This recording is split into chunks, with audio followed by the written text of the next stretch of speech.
Hello, everyone. I'll just start that. Welcome to the APLC, Alberta Professional Learning Consortium Summer Science Symposium. I'm so happy that you have joined us today. My name is Cheryl Babin. I'm a designer of professional learning for the Calgary Regional Consortium, which is one partner within the Alberta Professional Learning Consortium with a new name, you may have noticed. Today's session is called Take 'em Outside, Experiences to Understand the Grades 4 to 6 Alberta Science Learning Outcomes. The irony is not lost on me that we are doing a Zoom session about Take Them Outside, but I'm really excited that you're here, and I want to share the important detail that this session was co-created by my friend Andrea Barnes, who works for Alberta Parks out of the Kananaskis education department, and she is absolutely brilliant. And we used these materials for an in-person outdoor learning session a couple of times this past year in the Calgary region.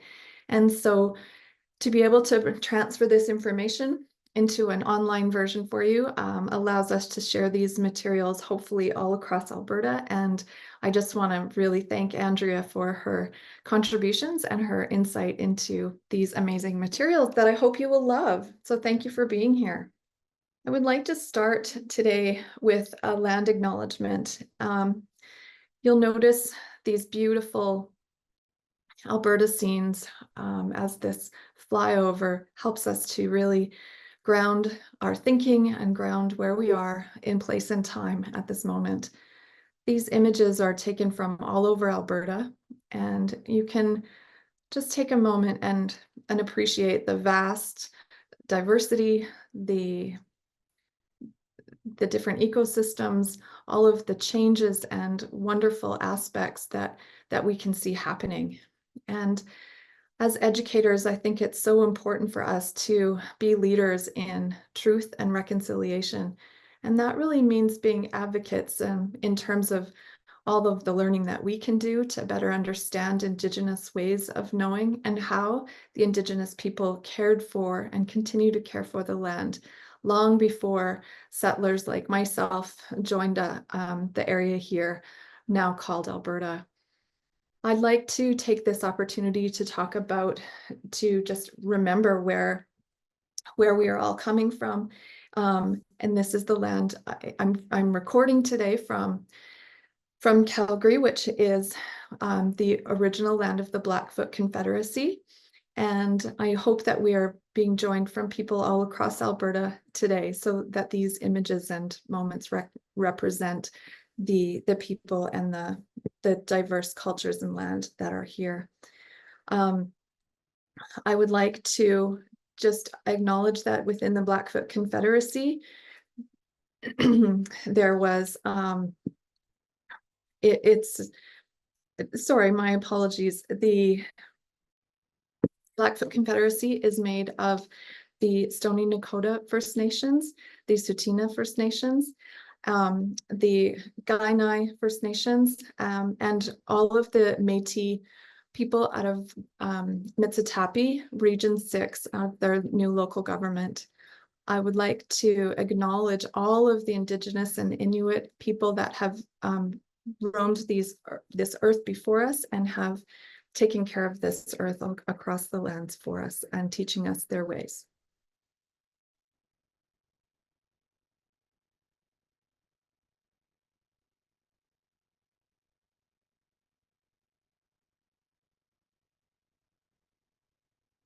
All right. I would like to let you know that today's session is most definitely all here, just like a click and collect of resources. And so my partner, Mary Clark, is here from the Calgary Regional Consortium. Thank you, Mary, for being here with us to help in the chat and to make sure that everybody has what they need.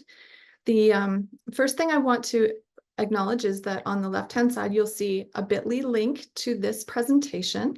You can also get to it using the QR code inside the green box. And this is a link to all of the slides. Now, each image and link on each slide takes you to a resource. And so this is definitely going to be an opportunity for click and collect. I would also like to share that one of the things that we've done today to help make links directly to the curriculum is that we've prepared a color-coded curriculum document. And so this particular link, the bit.ly link in the yellow box and the QR code, will take you to a document that looks like this. And you'll notice across the top that there are several different color-coded boxes. Those boxes represent the different sections that will take place in our presentation today. And in each of those sections, we'll imagine integrating that topic or that opportunity for outdoor learning into the curriculum. And so we've highlighted all of the outcomes from kindergarten to grade 6 that connect to that particular area. And it'll all become really clear as we go into the documents, but I just wanted you to know that you have access to both of those things as we go on. And Mary will pop that presentation link into the document or into the chat as if anyone happens to join late. Thank you. Hopefully everyone's able to access all of those and can do we'll be able to use them and enjoy. All right, so imagine that we are considering our very first learning opportunity. And the first one I'd like to talk to you about today is called phenology. And so perhaps this is a term that you have used, or maybe it's new to you. Phenology is the study of cycles and seasonal natural phenomena, especially in relation to climate and plant and animal life. And so a learning opportunity that can take place in your classroom and outside is really observing and engaging in the study of these cycles and engaging in phenology. And there's lots of different ways that you can represent this study. This particular image on the right-hand side, I quite love because it reminds me of a circle of courage and the idea that a cycle of a calendar takes place all year and continues to move around in that way. Where does the opportunity for phenology live in the curriculum? And so what we've done is here's the link back to that document so that you can see. I'll just click into it right now so that you can have a little moment to see.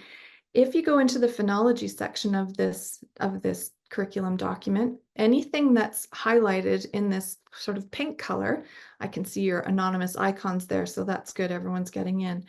You can then scooch down using these hyperlinks into the particular grade or organizing idea that you might look for in your curriculum. So for example, if we wanted to go to living systems, grades 3 and 4, maybe you're a grade 4 teacher, you'll be able to see that we have different sections highlighted with different colors. And these all represent where we think these outcomes can be addressed outside and in what way, how they might be connected to curriculum. Okay, so this one's done in yellow, and that relates back to the sit spots or connecting to a place. And so that's how that document works, and I will reference it each time we talk about a new learning opportunity.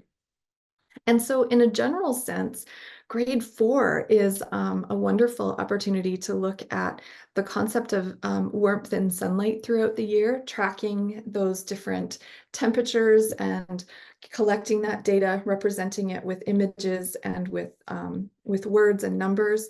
Looking at water levels, organisms moving for warmth is one of the outcomes, looking at weather patterns, human use of parks throughout the year and season, tracking astronomical phenomenon, and lunar calendars. All of those ideas fit within the grade 4 curriculum.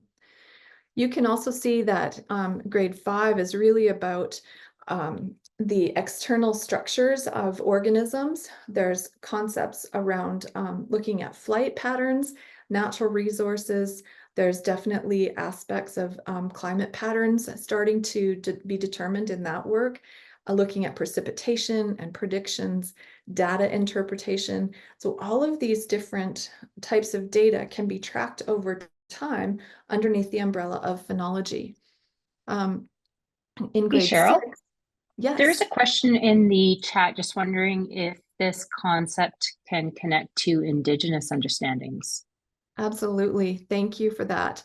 In each grade level, there are there are outcomes that ask us to look into Indigenous ways of looking at the land. And so I want to show you a couple of those ideas here. So here's one example, and I'm going to come back to your question about Indigenous ways of knowing. One particular group liked to use photographs and dates, tracking seasons through nature. And so you can see that they created a poster capturing sort of what's the first day that you noticed the buds opening? What's the first day that you saw a ladybug or a robin emerge? Or what were some temperatures tracking that you can look at? Another thing that you can do, particularly with regard to Indigenous ways of knowing, is that we've included a winter robe count and the Blackfoot winter count. Now, these are particular connections to Indigenous ways of knowing. So if you click on these, it will take you to, this is a blog looking at Blackfoot winter count that was a traditional way of capturing and documenting the occurrences of certain natural phenomenon. And so this is the story of the Allied nations of the Confederacy, looking at each of these different areas and how they were taught to use these important phenological, dates and times to capture that sort of occurrence in nature. And so this is one example of how that can be done. So there's a website here that goes right to the Blackfoot winter count. And you can also go to Blackfoot Crossing and learn a little bit more about it through that way. The new winter robe count. I see that my screen is popping around a little bit. Here's another article. This is an article that talks about how students at Coalbanks Elementary School were looking at the winter robe count, which is part of an inaugural Blackfoot winter solstice. And so the symbols document the significant events. And this was done in collaboration with Elder Mike Bruised Head, and really celebrating and understanding the honorable and sacred time to the Blackfoot people, looking at the length of days and the moons. And so these types of things that you can track, you can learn from the Indigenous people, but also help students to make those connections as we go through. Thanks, Mary, for letting me know. I also want to show that, okay,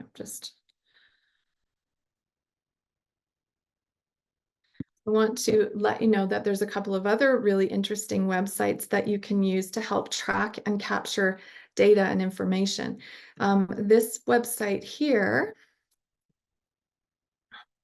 Seek by iNaturalist, allows you to get onto an app that helps you collect and store and can collaborate with other people who are noticing different species in their area. And so this is something that you can do both inside and outside with your students. And so there's a link to that one and one here for you. The eBird is done through the Cornell lab, and once you sign in, it helps you to you can track the birds that you are observing, and then you can explore different areas so that you can look at interactive maps, species maps, different regions across the world, and then it can help you understand, what kinds of birds have you seen in your local area, or what checklist have you submitted for you can be able to interact and work with your students to try to navigate and use these resources. eBird is another one like that. And so Ice Watch is another example of the systems and the ways in which you can capture and take notice of the ice and the changes that take place with regard to climate change and trends and patterns over in climate and across the world. And so Nature Watch is helping to collect this data, and you can register for it, submit observations. You can, here's a map of observations that you can draw on so that you and your students can engage in different aspects of taking a look at different parts of the where the ice is melting, where it's strong, and how those pieces continue to go from a data perspective. How's everybody doing? Are we finding things okay? Andrea and I created a phenological calendar that you can click and get a copy of if you like. Here are some things that you can see that it identifies areas within the grade 4, 5, and 6 curriculum that you might want to track, and you can start to just take notes, or you can expand on this and make it into a slide deck, or it can be posted in your space or in the hallway somewhere in your school. But the drawings that students might include, or and any data collecting that they're doing through making their scientific observations can be really helpful. Okay, let me just check to make sure we're all doing okay. There we go. Thank you. So hopefully that will be useful.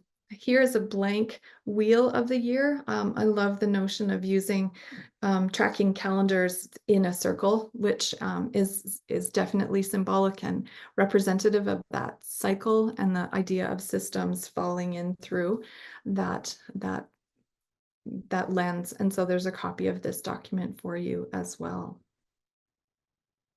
Okay, I'm just going to pause and give you a second to ask any questions or pop anything into the notes. Oh, thank you, Jason, for adding in some phenology resources. That's exactly what I hope that you will all do while you're here.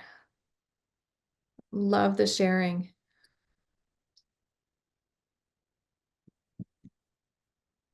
One other question, Cheryl, is there a way to download the presentation?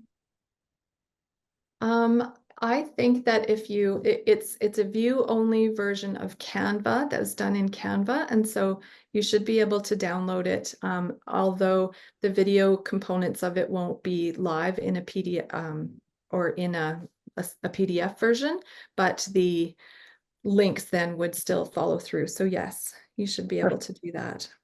Okay, thanks. The links that are being posted in the chat, the link on the slide does not work. Rhonda, no, if you're looking at the screen, it's not going to link that correctly, but if you open it in your own window, those links should be live. Hopefully that will help.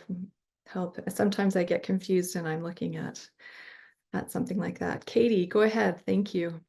Hi, it's just when we open the Canva document on our computers, I can't actually figure out where to even transfer it into a PDF or any of that. Would you be able to walk us through the end of the presentation? Yeah, and why don't I send you a PDF after the presentation as well? Sounds great. Okay, thank you. Would that be okay? Mary and I will make sure that we do that. Absolutely. Okay. Thanks. All right. I hope, yeah, I want it to be as easy as possible for you. And don't derail the presentation. It was just more of like I'm in there and I can't figure it out. So I hope that means you want to keep it. Is that a good sign? I do, and be able to share it with my colleagues and whatnot. Okay. Thanks. All right. The second opportunity that we want to share with you today, and I like to say we because Andrea and I really collaborated on this. We thought that imagine walking through your neighborhood, or maybe there's a little patch of nature near your school. Sit spots are something that you have probably heard before, and a sit spot it's a name that we might call a chosen place where a person can go to be a scientist. It's a place to reflect, observe, document, and connect. It's special because if we choose a sit spot that becomes ours and students come back to their own spot periodically over time, it's a really wonderful way to notice changes and patterns. It can be individual, it can be quiet and contemplative, and it can also be a place where you can engage in art and song and rest and as well. And so sit spots are wonderful contributions that you should add in at any grade, and even as adults, we can really love them. So how might a sit spot integrate into your curriculum? And so again, we have the outcomes there, and anything that's color coded with sit spots or are some of those scientific methods components where you're making observations using your senses. We're applying skills like documenting, drawing, measuring, counting, recording. Maybe you're capturing, maybe we're photographing. This is also a lovely place to integrate other subjects. ELAL is a way that we can really think about describing what we see and what we encounter with our senses using adjectives and adverbs. It's a place to write, to make predictions and reflections. We can do letters and narratives and journals, so much more. I always love teaching art and engaging with art. And so I've got some ideas in here for you that can help you take sit spots into a place where you can engage in lots of different art making with your students. Another idea we'll talk about would be sound maps and solving problems. So let's go in a little further and see how you might apply some things in a sit mat. One of the opportunities that I really like is using a 7 Directions poem, and the citation for this is in the link, and we'll take you to a source for that. A 7 Direction poem is really about identifying to students all of the different cardinal directions, north, east, south, west, but also above, below, and inside me. And so you can use these directions to be intentional about noticing different aspects and making note of the differences that exist in those different ways. The use of the senses are scientifically appropriate at all ages. It's also quite funny to say, like, please do not lick the dirt. All grades seem to still snicker at that. But I also wanted to use this opportunity to bring up the concept of Shinrin-yoku, which is a Japanese practice called forest bathing. And forest bathing is a set of invitations that allow you to invite, invitations to invite, let me try to be more clear, different ways that you can engage with the environment. Sometimes it is just sitting and just being there, trying to calm your mind and just notice what you notice. Sometimes an invitation can be something like, take a look around you and see if you can notice any patterns. Or while moving from this place to another direction, however far away, I want you to notice anything that's moving, anything that's being pushed by a force like the wind or an insect or another object. And so this particular link that's here for you about sit spots includes some invitations that you can start to use with your students and for yourself. It's actually a wonderful opportunity. At CRC, we hosted a couple of forest bathing sessions in the spring, and they were well attended and really loved. So we'll have to look at doing it again. I know Mary Clark wanted to come, so we'll have to do another one so she could join us. There's also lots of jokes about, you know, what you might wear for forest bathing, but we won't get into those. Okay, sit spots.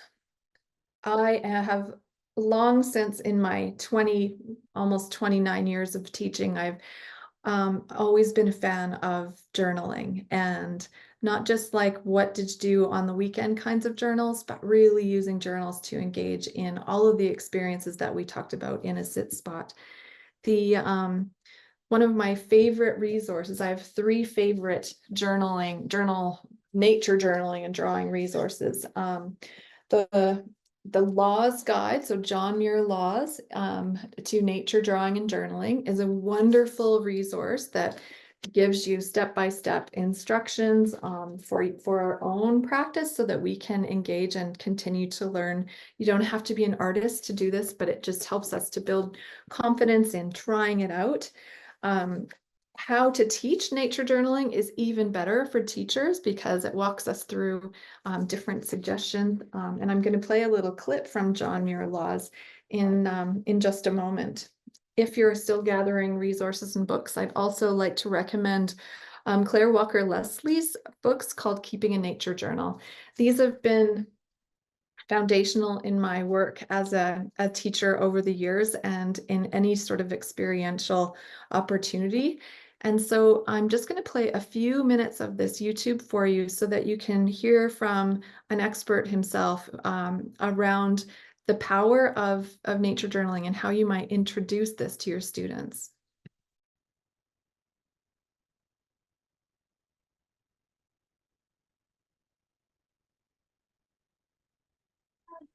There's no sound.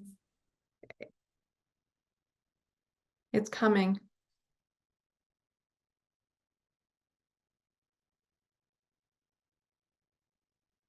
Hello there, I'm John Muir Laws. I'm a scientist and an explorer, and I would like to invite you on an adventure with me. Over the next year, we're going to explore ways of unlocking the mysteries of the world around us by heightening our observations, intensifying our curiosity, and giving ourselves a place to make meaning out of everything that we see. The secret is keeping a nature journal. A nature journal is where we take all of the observations, the questions, the connections, and the explanations we make for everything that we see around us. And we take it out of our head and get it onto a piece of paper using words and pictures and numbers. This process is fun, it's creative, and the more you work at it, the better you're going to get at it. So you're going to be able to develop a set of skills that allows you to sit down in any situation and understand how you can take whatever you see around you, document it onto the piece of paper. The observations are our first step. Expand that into finding the mysteries around us, and then build those to start to make explanations for what we see.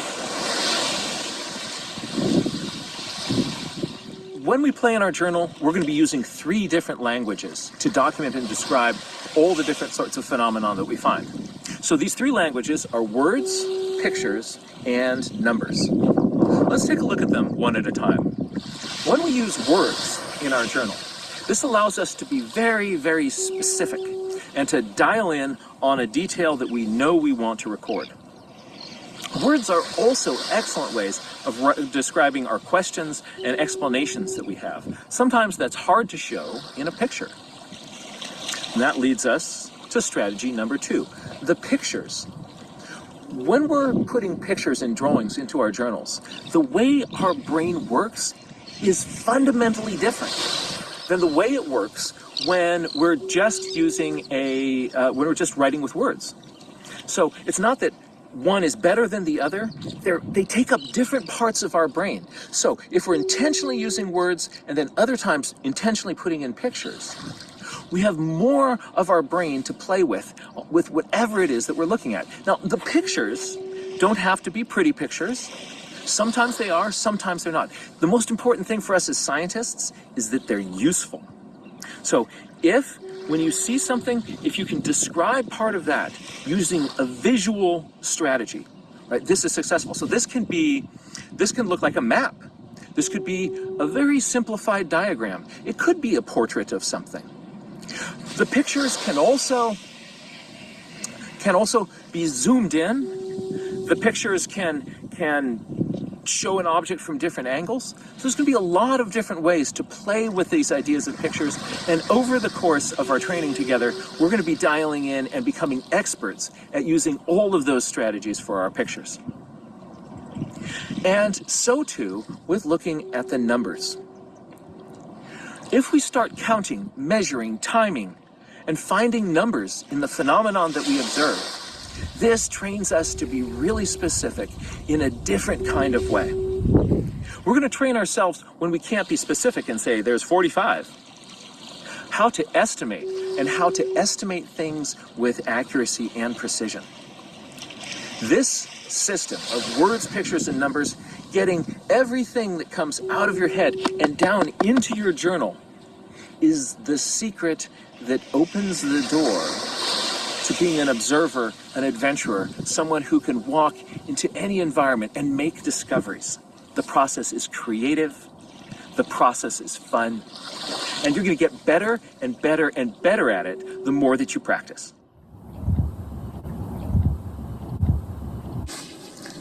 Let's take a look at some of the supplies you might want to have in your nature journal kit to help prepare you for this adventure. First and foremost on that list is some form of a nature journal. All right. There's a bunch of different types of journals that can work. You want to find one that works for you, one that feels good in your hands. First of all, let's avoid the ones that are too big. If your journal is really large and you're going to have a hard time, turning the pages, and it's not going to fit in your backpack, and you're going to eventually think to yourself, this is just a hassle, and it'll get left at home. And if you don't have your journal, you don't have your journal. Another problem, though, is if your journal is too small. If you've got one of those little mini books, then what happens is you can only put half of an idea on each page. Then you turn the page, you get to the next idea. You turn the page, now you're on the next idea. The problem with this is one of the powers of getting your ideas out of your head and onto a piece of paper is that when they start dancing on the page next to each other, you can start to make connections between things that you otherwise might not see. So having a page that's big enough for your ideas to spread out and have a diagram and some written notes and some measurements, all that stuff all on the same page together really, really, really helps. So not too big, not too small, some sort of medium size that can easily fit in your backpack. All right. So you can tell, and I hope you agree, that he is an engaging speaker to listen to. And this is one of many of his teachings that you will find online. And again, the source of this comes from John Muir Laws and his guide to nature drawing and journaling. So I hope you enjoyed some of those little tips. And please feel free to look at the rest of the video, which is linked into the slides. Some of the other resources that we have found that to be really useful are also listed here for you. On the left-hand side, we'll start with this one called Sharing Nature.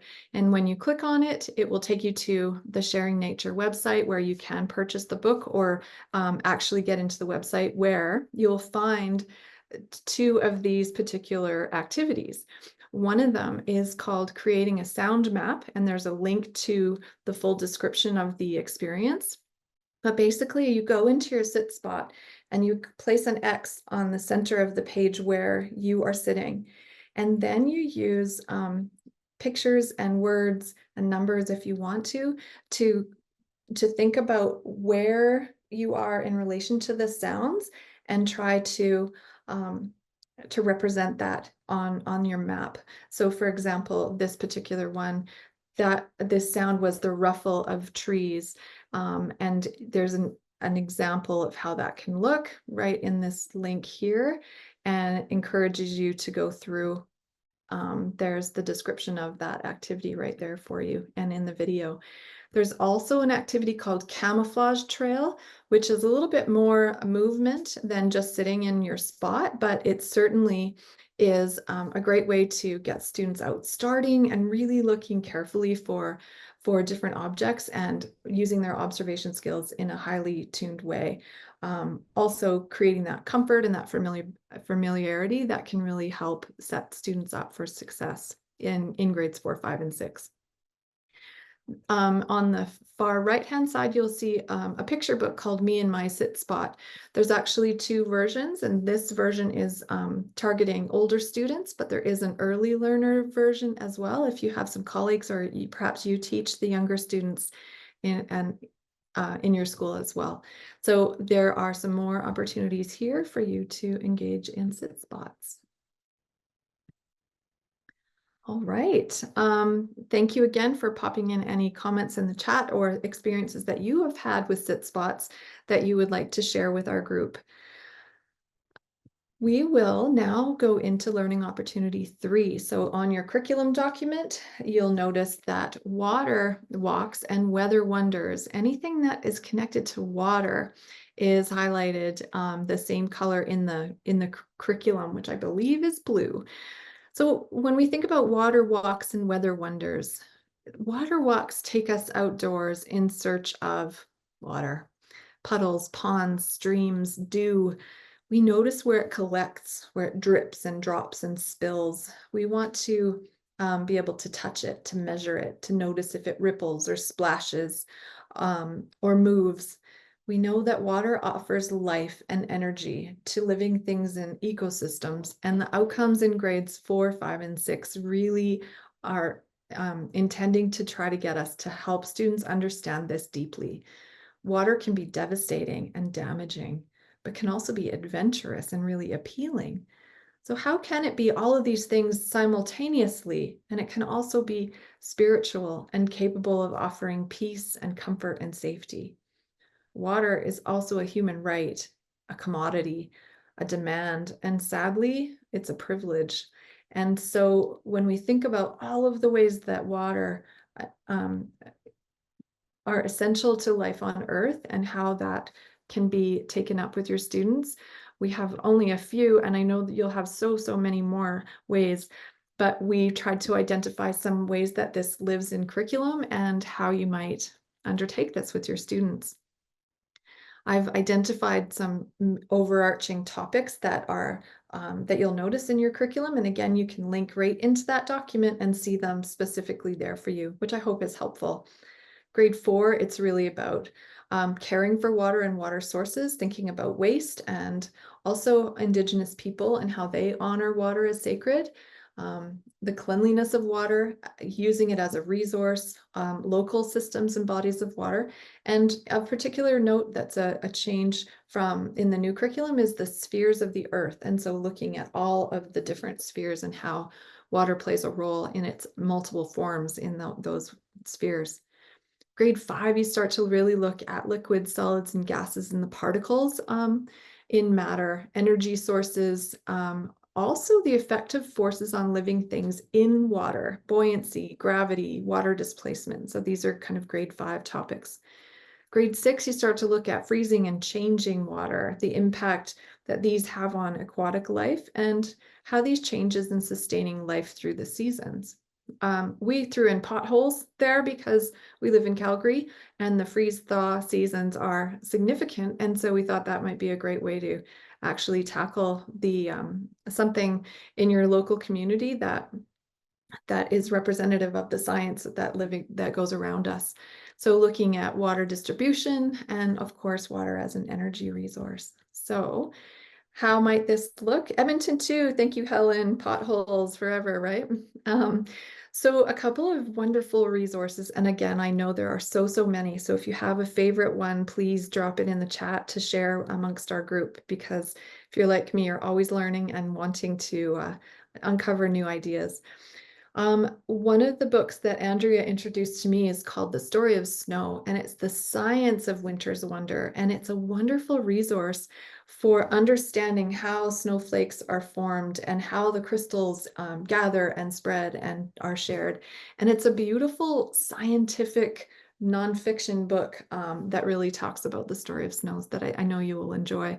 When we have the opportunity to try to use lines and colors, of course, making snowflake water color art is an activity that we would encourage you to do outside. One of the resources that we've posted for you here is in a book called Project Wet, and it's a lesson called Molecules in Motion, where students actually act out different stages of water. So solid, liquid, and gassy. What does that look like? And talking about the components of the molecules and how far apart and how close they are and how they move. And we know that when students are acting things out or physically involved in their thinking and their learning, it's more likely to stick with them. With regard to Indigenous ways of knowing, I'm excited to share with you these two different resources. And again, I know there are so many more, but this particular film, I would like to leave this one with you to watch in full so that you can really gain the whole perspective of the beauty in terms of the visuals and the teachings that occur within this short video. And it's called Sacred Relationship. And you can see that it's also connected to this resource over here in terms of its teaching, which is produced by the Jane Goodall Institute, and it's called Protecting Our Sacred Waters. And it's a wonderful resource that can help you come up with other ideas and learning ways to really understand the perspectives and the importance of water and how it's perceived by peoples around the world and in our local communities. So these are wonderful resources that I hope you will come back to and take a look at. We also want to think about active ways that we can get students outside walking, considering all of the ways, but also doing this all year. And so we've included a couple of other things that you can do. This action card here is one of the materials that you need for the carbon dioxide game, which you can click on here to play with your students. And it gives them some problem solving, some acting out, and it allows you to really model different components of science in an active outdoor way. Now, if you happen to be connected to an area where one of our Alberta parks environmental learning centers might be. I know that we do have one in Calgary if you happen to be around, and in Edmonton and up north, but if not, you can still download this Weatherfield program, which is a resource, and it gives you tracking sheets and learning experiences so that you can do these experiences with your students, even if you don't have the support of an Alberta Parks representative.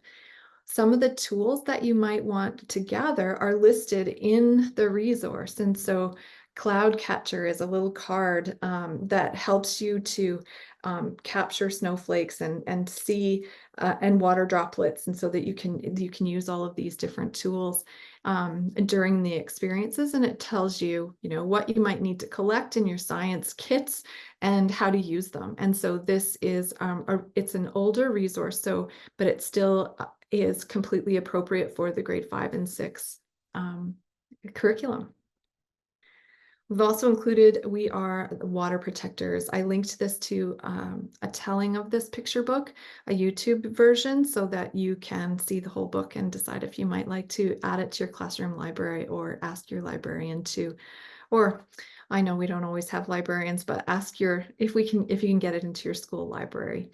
And so a wonderful, award-winning, beautifully illustrated book about how we bind together to protect water and to be advocates for this sacred resource in our lives and in our worlds. All right. I hope everybody is doing well. We are going to move from water to plants. So another component of getting outside, another learning opportunity might be thinking about ways that you can really learn about plants and the stories of them from the land. Using the land as a genre. What can we learn from the land? What is it telling us? What stories are visible?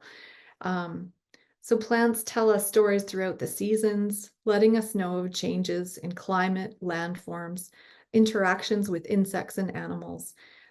They represent the growth and interdependence. These words that are conceptual, students needing to understand what interdependence means, what does a cycle mean, and how do these have an impact on the health of the environment. We know that plants create oxygen and make their own food, and that they can be medicinal or carnivorous, emotion-evoking, art-worthy, construction materials, and life-giving. And they also make our offices feel a little bit more pleasant. what stories live within the plants on the land. And so lots of different ways that we can think about plants, and here are some places that they live in curriculum for us. Again, you can link to the curriculum document. In grade 4, it's really about interconnections between organisms and their systems. It's really about systems in grade 4.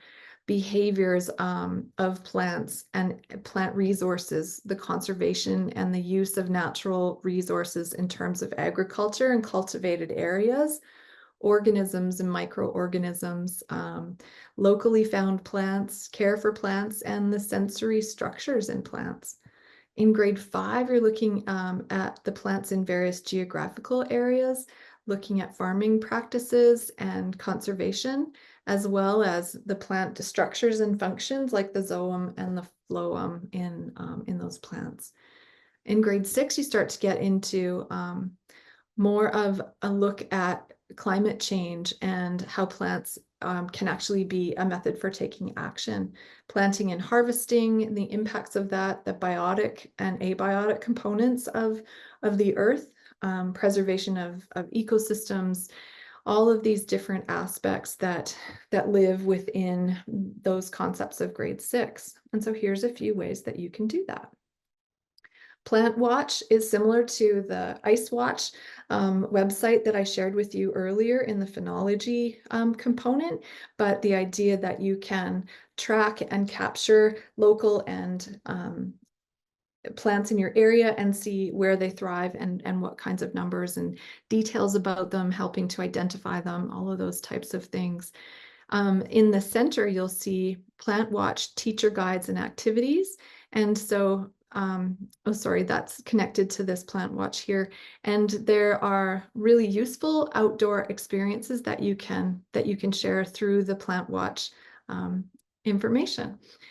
And so this book that we've listed in the center is, it talks about trees communicating with each other and warning of predators, how they can record the past and anticipate the future, and some of the mystery and the magic of them. So it's a nonfiction book that talks about the interdependence and the connections and the systems within those trees that you can bring into your practice, whether indoors or outside. And on the right-hand side of the screen, if you haven't been to this website, I want you to put a star beside this one. It's absolutely a wonderful resource, particularly if you are local to Southern Alberta. The Gainai Plant Index is a resource that's created from different ecosystems across Alberta and has an index of all of as many of the plant species as possible. So you can use it with students to try to identify where you might find them. It gives an Indigenous name for the plant, as well as where possible, a little bit more information about that particular species. This resource was created by Galileo, which is a network out of the University of Calgary. And it's truly so robust and so useful. There's English and French, as well as Indigenous languages embedded where possible. You can see all of the networks of community activists brought together. And so you can also look at different areas. And there's some interactive pieces. This is a wonderful one that I actually came across at a campground. You can listen, and when you This berry tastes good. you can This berry tastes good. this berry tastes good. And so as you move your mouse around, The leaf shakes like the tree is scared. the leaf shakes like the tree is scared. And Watch so your step or you'll see a puff of smoke. yes. So this is an interactive piece within here, and this is in the Parkland one. And so there's artwork and photos and indexes. It's really a wonderful, robust website. And you can see that it's called the Gainai Plant Index, and it's listed here on slide 22. Okay, I hope you'll get into that one as well. Other resources that we think are really useful for working with students outside. This Build a Tree activity is actually the act of physically becoming the parts of a tree as a class. And so you start by creating inviting some volunteers to be the root systems of the tree, and they have to lie down on the grass or on the ground, and they have to like suck in the nutrients. So they might be stretching out and making like a kind of sound to suck in the nutrients. And so it's actions and sounds, and then physically building around into that process. And the link to building a tree, it will give you all of the steps and how you can do that with your students.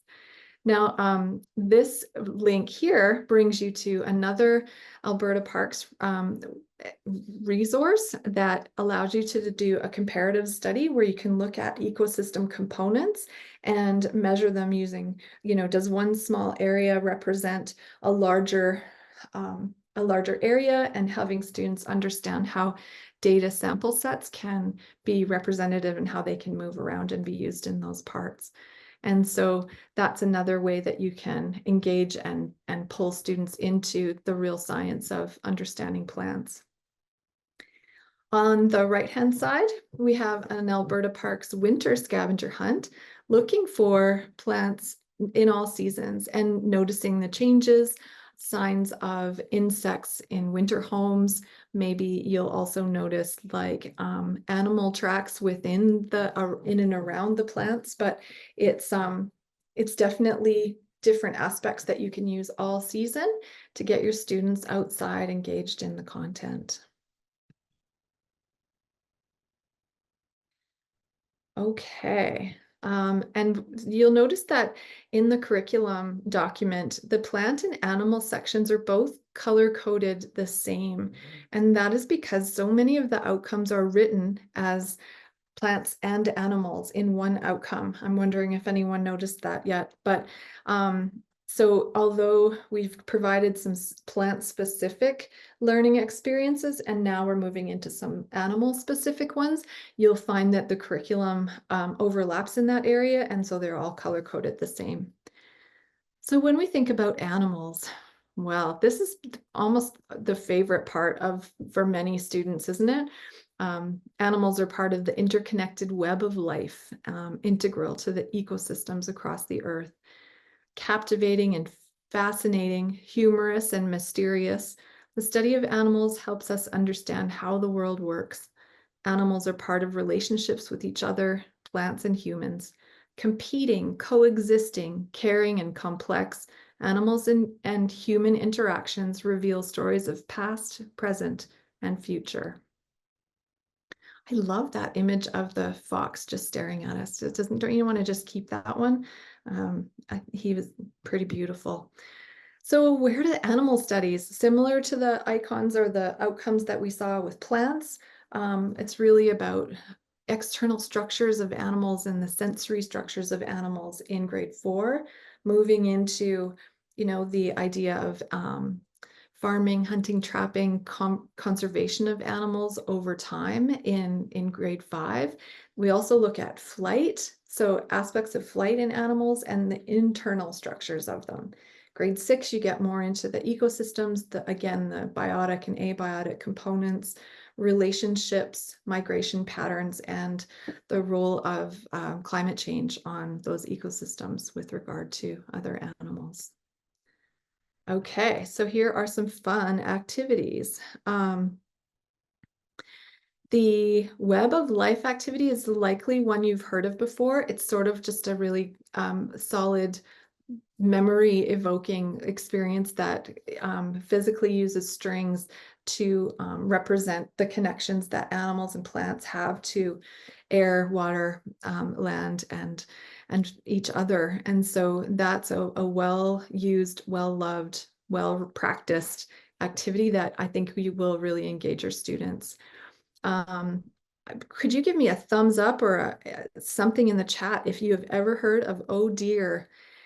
It is one of my favorite outdoor games because it actually tackles so many important concepts in an active and fun way. basically the way the game works, and there's instructions, as well as I've created some templates that you can use for capturing your graphing information and reflecting on the process. Okay, Michelle, you're with me with, oh dear, you've done it with some classes. That's great. Basically, you have half of your students start on one side of the playing field and another half of them on the other side. One side of all of those students represent the deer. All of the kids on the other side represent shelter, food, or water. It's a little different than the animal game. And so we know that in order to survive, they need shelter, food, and water. They all need air as well, but we're just going to use those three things. So simultaneously, they all turn away from each other. And then the deer have to decide what it is they need: food, shelter, or water. And they can use these signals, right? And the deer on the deer decide what they're doing, and then the animals, the students on the other side, they become the environment. And so they either get to be shelter, food for the deer, or water. And what happens is they all turn around to face each other, and then a deer has to run and try to tag what it needs. And so if they had chosen the food signal and they see another person that has a food signal and they tag them, then that person, the deer, gets to eat the food, and that person moves over and becomes a deer. If a deer tries to get food and there's no food left in the lineup, then, oops, sorry, they die, and they become part of the environment again. And so the idea is that you can use this reflection document and you can keep track of the deer population. So in year one, how many deer were alive over here? And then if they get what they need, the deer population increases. If they don't, the population of the deer decreases. And so you can start to see these trends over time. Then you can graph it and you can make observations. Well, why did that happen? What happens when the deer population gets too high and there's not enough water for the deer? Well, of course, that's how it kind of cycles through. And so it's a really active, engaging way to get students moving and thinking. And if my explanation was weak, please look at the instructions here. Yes, I think it is a really fun and easy one. And I've used it with many grades. Grade 1 with a little bit more structure, and you might have to modify for grade 5s and 6s so that there's no like over competitive switching signals on the way to catch their need, but it is quite good. So give it a try. And this one, I learned mousicles from my friend Andrea, my co-creator on this session. I had never heard of this one before, and it's quite brilliant. She kept talking about mousicles, and these are the mousicles, and I thought, what are you talking about? Andrea had collected film canisters. How old are we, right? For those of you that don't know what film is, pre the digital photo age. If you can't find film canisters, you can also use, go to your local pharmacy or collect some of your like little pill containers, medical or prescription containers. Basically something that's leak proof. And what you do is you fill it up about 3/4 of the way with water, put the lid on, and then you can add a little tail onto it, which is something bright, and like it can be tape or it can be ribbon, something like that. And what you have to do is you ask the students at the very beginning of a day to try to find a place where this mouseicle, this mouse, can stay all day outside without freezing. So it's really a lesson about trying to find warm and cool places with regard to the insulation that is part of the landscape. So if you happen to do this on a deep snow day, the mouse can avoid becoming a mouseicle by going really deep into the snow. The trick is to give it a tail or something so that you can find your mouseicle again later. And oh, thank you, Louise. Plastic containers. Awesome. I love it. And it's a really fun experience. So you can go out for the day and then just at the end of the day, bring the students back in to say, okay, fine, go back to where you stored your mouse. Hopefully your mouse is not a mouseicle, because we want to talk about what that looks like. And so again, a link to the activity is there for you on the image and the link as well. And I love that you are adding in more ideas into the chat. Thank you so much, everyone. So it's not just my voice all day. I love that you're sharing and offering your experiences as well. Animal tracking. This resource here is a great one to do in many seasons, but it's often easiest in the winter when you can, after a fresh snowfall.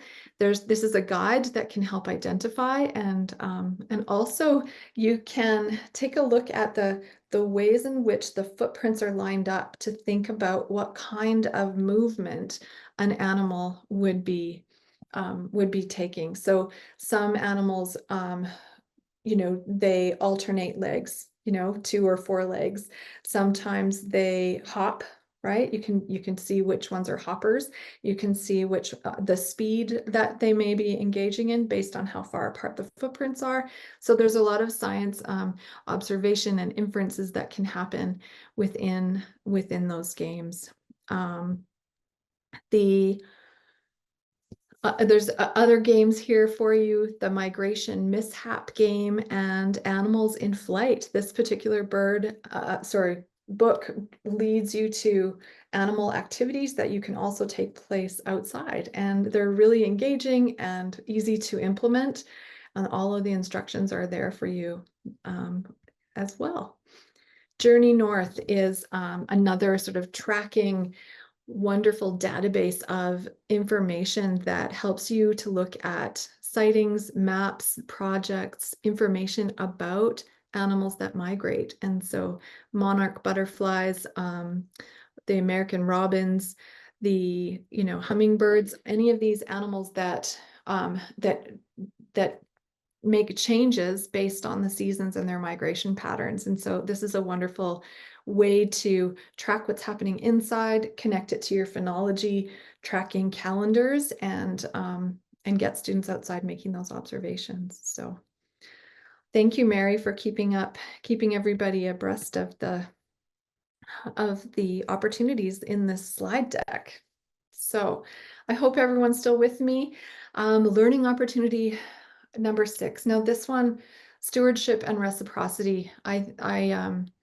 I felt like I was mumbling and jumbling through my land acknowledgement this morning, which is not okay with me. But I wanted to just take this opportunity again to really advocate for our leadership as educators to provide students with as many opportunities as possible to become stewards of the land, and understanding the concept of reciprocity in terms of that exchange and that dependency on each other, on us for the land and the land for us as humans. And so stewardship is the act of taking care or doing good for the betterment of the environment. We can also help collaboratively problem solve and teach students the competencies that they need, like to develop that responsibility and the skill building. Reciprocity means the giving of gifts. And you see that that's in quotes, as the land is always giving in return, and seeing what we give and take as gifts, honoring the interconnectedness, learning and listening to and from the land, and knowing our neighbors, forming relationships with the land. This lives explicitly and throughout the curriculum. It's really in every grade. So these bullets all connect to each of the 3 grades that we're looking at today, to know and understand the environment, Indigenous ways of knowing about the world, and wherever possible, we want to include Indigenous people knowledge keepers and elders who can really share their perspectives. So we're not talking about, for me as a white person, I don't want to be talking about Indigenous ways of knowing without getting that information straight from somebody who has experienced it and understands it best. That traditional knowledge that's respectful and the reciprocal relationships are so important. The collective and individual efforts that we can take, the practices that encourage healthful interactions and demonstrating this care. We're role models for our students, and we want them to see us taking action, to being those role models, to talk the talk so that they can see what it looks like and sounds like, and how we can lead this work toward connection and appreciation. One of our favorite books for teaching and learning about stewardship and reciprocity is Braiding Sweetgrass for young adults. And so Robin Wall Kimmerer wrote Braiding Sweetgrass for adults, and it has now been rewritten for young adults. And so a guided practice or guided reading through this, you can even take different sections out of it.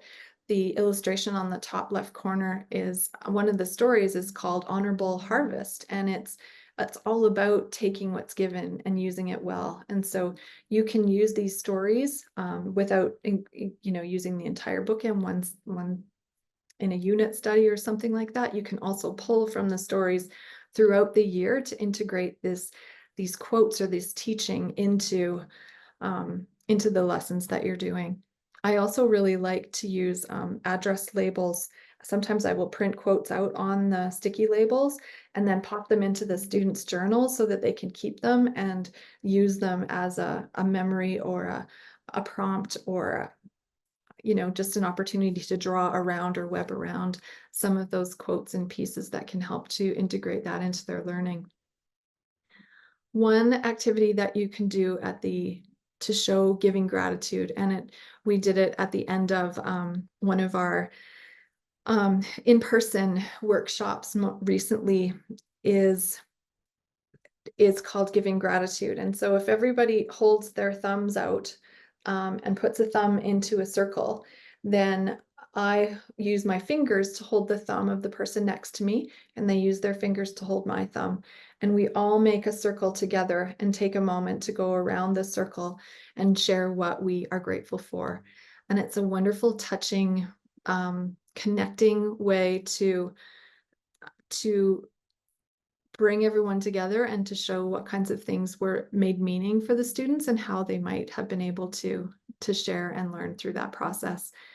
The other piece that I wanted to offer are these action ideas posters.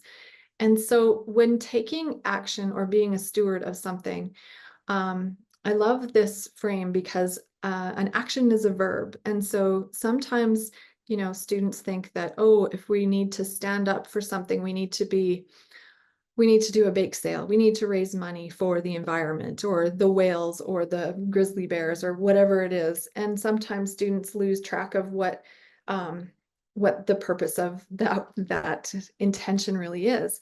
Well, these action ideas take specific verbs and ask them some questions about, well, what are you doing? What action are you taking? Have you done something?